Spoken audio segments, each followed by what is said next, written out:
Are you ready for the epic slob disaster fiesta of Diablo 4 Season 10? I know I am excited to not even play this season, and I know you are probably also excited to do the exact same, because no one is left playing this $100 mount simulator slop. But there are some people who have yet to delete Diablo 4, and my advice to you is do it. You probably just forgot to delete it.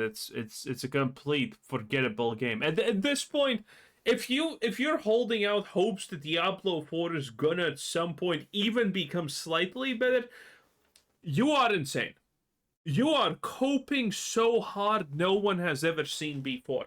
There is nothing that can be done at this point to even make Diablo 4 better, let alone a good game. Just stop. It's over. It's over.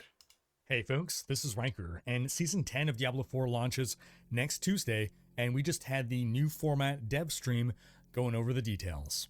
In this video, we'll give a recap of that dev stream. So first off, as you'll remember, they changed the format of how they're doing these campfire chats. They announced that they'd be doing that for the PTR, for instance. Typically, they would have a dev stream. They did not. Instead, they just released the blog covering. They even the devs can't keep the charade up. They know everything is bad. They know everyone hates them. They know no one wants to play Diablo 4. So they even stopped the campfire chat. Remember how it started, by the way?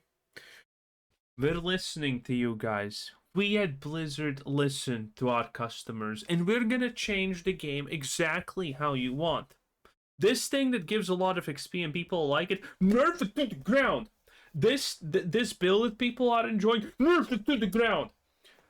This ability that allows people to actually clear dungeons fast because you don't have to walk so much, delete it entirely. Yes. And the funny part is nothing has changed from that. Blizzard is still lying, they're listening, and nothing of actual value is being done. You gotta appreciate the small things, boys. That's what I'm kind of saying here. What Season 11 would entail, the Season of Chaos. And then they had a Sanctuary sit-down, which was a more informal, smaller kind of talk and chat that happened on Discord and was live streamed by a community member, Cliptus, who was hosting it. But there was no official stream that happened on the Diablo channel. Instead, they put a lot of production value and effort into doing this stream for the season reveal itself. Yeah, this looks like very zoomerish. The final stream right before the season, and... But you know what? Maybe that's a good thing. The 5 Zoomers that are playing this game are probably very appreciative of Blizzard's effort to relate to the kids. It is a good format. They started off with a sizzle trailer of about 2.5 minutes produced. It went over all the important details. It was a good hype trailer, and they moved into a Q&A where the devs went over. Bro, what is this, by the way? What the hell am I looking at? Dude, what the hell am I looking at? What are these dead eyes? Is this even supposed to be a woman? I know the wokeness in Blizzard is getting out of control, but wow, okay? First it was fat druids, now they're completely, like, what? My god. Trailer, and they moved into a Q&A where the devs went over some more details. It was altogether more succinct and more geared towards being a hype reveal for those who weren't following the PTR. So, what did it cover exactly? First of all, if you haven't seen my video going over what Season 11 entails, I encourage you to do that. I'll touch upon it in here, but we're not going to just repeat everything that was in that video. Also, boys, if you think it's important to let Blizzard know how absolutely tragic they are and how skillless they are at making Diablo 4, like the video. I can guarantee you, if you do that, more people will see it and more people will be brought to the light of how tragic the situation with Diablo 4 is. I'll highlight more what may have changed based on the PTR. So first off, the Chaos perks, the seasonal powers of this season, which again are the most transformative of any of the powers we've seen before. That's what we got. That's what they said about the boss powers. And in the end, only like 2 or 3 boss powers were good. And the other boss powers that were good previously got nerfed because, oh, they were a little bit too strong, we felt like. So we made it so only like 3 of the 5 boss powers actually. And there's only 5 boss powers because everything else is BS and useless. That's why they call them perks instead of powers. From the test server, they felt that the generic perks were a bit too powerful compared to the class-specific perks. So they did a tuning pass there to really bring up in power a lot of the class-specific perks, with the exception being the Druid, whose class-specific perks were way too strong. They've toned those down. Rogue got the most love. They felt that the Rogue was kind of left behind. And so not only did they buff the rogue perks, they also retooled some of them to work better. Now, Chaos perks isn't the only thing coming this season. We also get Chaos armor. This is a new category of very powerful, unique item. God, this Chaos armor thing is gonna just gonna destroy people mentally, okay? Elon Musk is gonna have to like spend $1 million to buy the right pieces for his Diablo 4 adventures at this point. Because the Chaos armor just adds at least 3 new layers of RNG that you need to get, okay? It's no longer... So, Diablo 4 endgame RNG effectively is like this. Nothing without at least 1 greater affix matters, and typically nothing below 2 matters now at this point, because that's just how power creep works in this game. Jesus.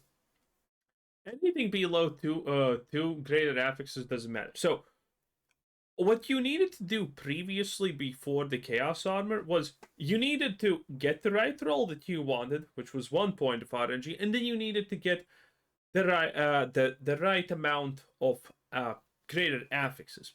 1+ typically. So those were 2 points of RNG. But now here with Chaos Armor, we are getting, you need the right thing to drop. You need it to roll in the right armor slot for it to drop, and that's a pretty big increase at RNG. If you were already pissed about greater affix items not being readily available enough and an absolute pain, this is just gonna make things 100 times harder. Potentially more, depending on... I don't remember if there's more RNG, but if there's another layer, we're literally talking about 1 in 10,000 items maybe is going to be not shit for the perfect build, which is going to be great. I'm sure people are going to love it. And what they ended up doing was adding even more Chaos Uniques. Every class gets 1 additional Chaos Unique on top of what was already available. So the Barbarian is getting Ramalandis, which is just a widely useful barbarian item that can be worked into a lot of different builds. The Druid is getting the Dolmen Stone, now available as a Chaos Armor if you want to move that spinning boulder amulet onto a piece of armor instead to open up more possibilities and empowering that boulder build. We'll see what can be possible. I'd love to see a top tier boulder druid. Necromancer's getting Mutilator Plate for some Bloodlance support. The Rogue is getting Scoundrel's Kiss. That's going to be for rapid fire, lobbing those grenades. The Sorcerer is getting Esu's Heirloom. That's another more generic item that can be worked into multiple builds. It'll free up your boot slot since Esu's is normally boots. And the Spiritborn is getting Sunbird's Gorget. Again, an amulet being moved off now onto an armor piece. Oh, right. So there's still RNG to the stats, right? So there's like 4 different RNG levels with the greater affixes. It's gonna be wild how absolutely brokenly powerful the people who actually manage to get this are gonna be, and how absolutely crippled and sad everyone else is gonna be. It's gonna be great, boys. And the interesting thing about the armors is that they, being uniques, they are going to retain the all resist bonus. So it's a great way to get that all resist from the amulet onto an armor slot. And when I was talking about Chaos... Does anyone care about all resist? Doesn't everyone just get it maxed anyway? Chaos Armor in the introductory video, some people misunderstood. Chaos Armor is just here for the season. It is not a permanent addition to the game, nor are the Chaos perks. So once the season is over, Chaos How do people even get that wrong? I mean, haven't we already been through this like 100 times? armor will be deprecated, but during the stream today, they did stress if people really love it, they're going to find some way to bring it back in the future. Now, Chaos Armor can be somewhat... Oh, by the way, this is definitely a keep. They have actually, I'm pretty sure they have kept some form of previous season's power every time that a new season comes. Not that honestly matters, but still they have. Target farmed simply by gambling. So if you really want a Chaos Armor chest piece, you can just gamble and eventually you'll get that Chaos Armor. The best way to get Chaos Armor is farming the new boss, Bartuk, but you could just kind of get it anywhere as well. Now, speaking of Bartuk, let's talk about the Infernal Hordes. So if you're not aware, Infernal Hordes now has an optional boss at the end that is an alternative to fighting the Council. You have... Which is the real boss, and everyone's gonna do only that, and if you're not gonna do that, it's gonna become really annoying. People are gonna complain, and Blizzard in like probably I would guess 3 days to a week is gonna make it so you can always get the optional boss because it's the actual boss because it drops more shit. To pay an ether price to fight Bartuk. It's a new boss fight, and if you defeat him, then the rewards will be worth it. But if you fail, then well, you lose your ether. Failing to kill a Diablo 4 boss, that is unheard of. Change from PTR is that Bartuk will now follow the same invulnerability rules as the rest of the lair bosses. And in case you missed it, lair bosses now have a system by which if you are able to deal enough damage, you can effectively bypass their invulnerability phases. It was a little complicated to parse, but you can dig into the patch notes and see that the new rules are, first off, a boss's invulnerability phase cannot be triggered within the first 10 seconds of combat, meaning it's going to be at least 11 seconds before a boss becomes invulnerable.